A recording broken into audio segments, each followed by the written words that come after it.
TimeToGo, and today I have something really cool to show you guys.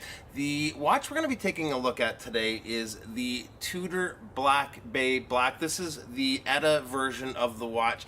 I've had my eye on this watch for probably longer than I've had this channel. It's been on the radar, and I've always known that I was going to eventually pick one up. I found one at a pretty decent deal maybe 2 or 3 weeks ago. I've had lots of time to wear it and appreciate it, and so I just wanted to share it with you guys. Let's spin the camera around. We'll take a closer look at the Tudor Black Bay Black.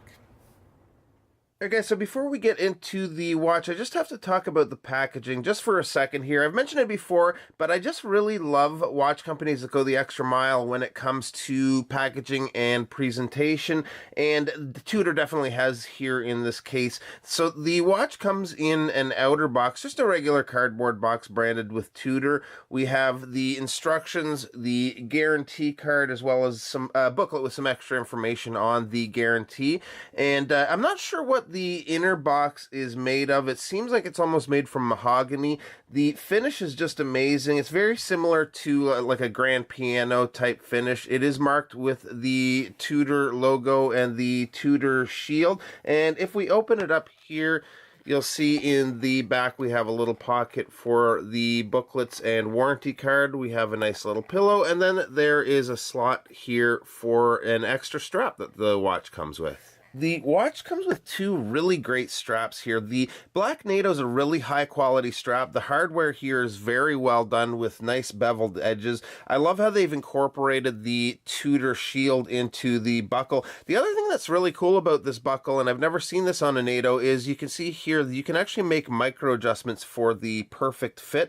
Should also mention this is not a slide through strap. You'll see here we have two holes for the spring bars to keep the watch firmly in place. This is easily the nicest NATO I've ever had.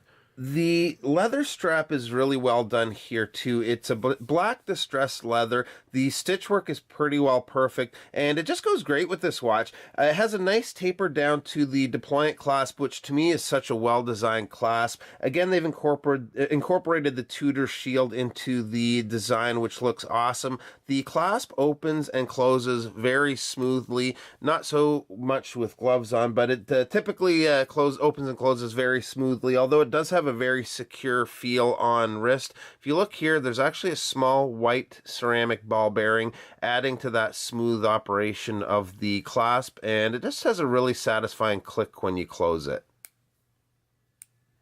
The watch itself has a case width of 41 millimeters. The lug to lug is 50 millimeters. We have a 22 millimeter lug opening, and we have a thickness here of 13 millimeters. The water resistance is 200 meters, and we have just such a beautiful domed sapphire crystal here. The movement in this watch is the ETA 2824. Most of you guys know there's some debate as to whether this is better or worse than the in-house movement versions.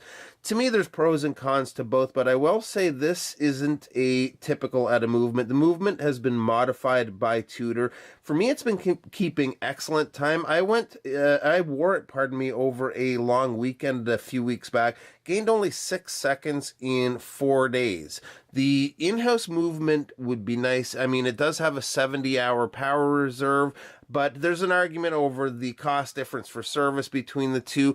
I think there's pros and cons to both, and honestly, between the two, I would be happy with either. Besides the movement, the other difference between these two versions is the print work on the dial, with this version having the Tudor rose emblem at the 12 o'clock position. Also at the 6 o'clock, where it says self-winding, that is curved. The in-house version of this watch has a shield in place of the rose, and the text is straight. The dial itself is a flat black, but in certain light it has such an amazing texture, almost like a really fine grit sandpaper. The applied gold gilt hour markers are well done, and the famous snowflake handset just looks amazing to me. Check out the sweep of that second hand. It's just super smooth.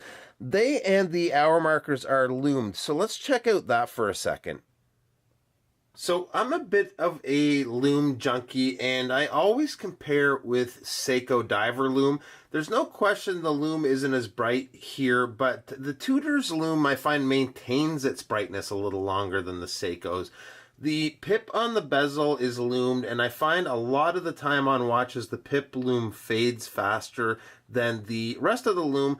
It is applied pretty evenly here across the pip, hour markers, and hands, so no complaints here when it comes to the loom at all.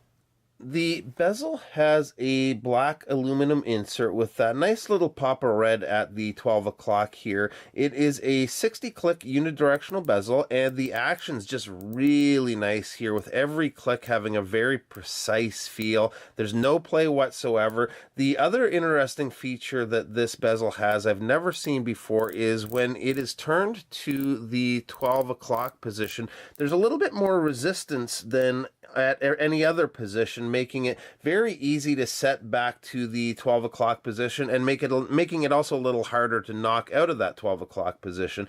The bezel, by the way, is super easy to grip and turn. We have a nice little thin coin edge here and just looks so cool. The case has a combination of brushed finishing on the top and the polishing along the edges and sides. The side profile has obviously a pretty chunky look, but it sits nicely on the wrist with that very flat case back.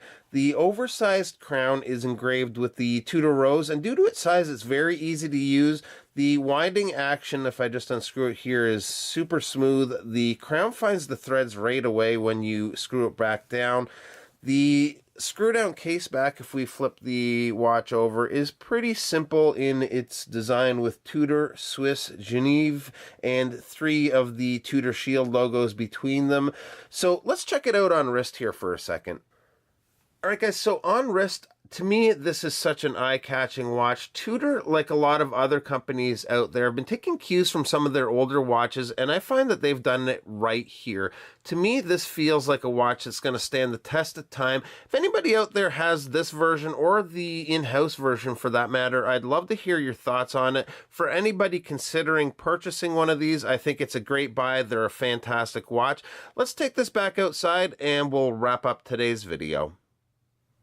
Alright guys, so that's going to be it for today's video. I hope you enjoyed taking a look at the Black Bay with me here today. I have lots of really cool watches coming up I'm going to be sharing with you on the channel, so make sure you hit that subscribe button, hit the like button if you enjoyed today's video, and we'll see you in the next one.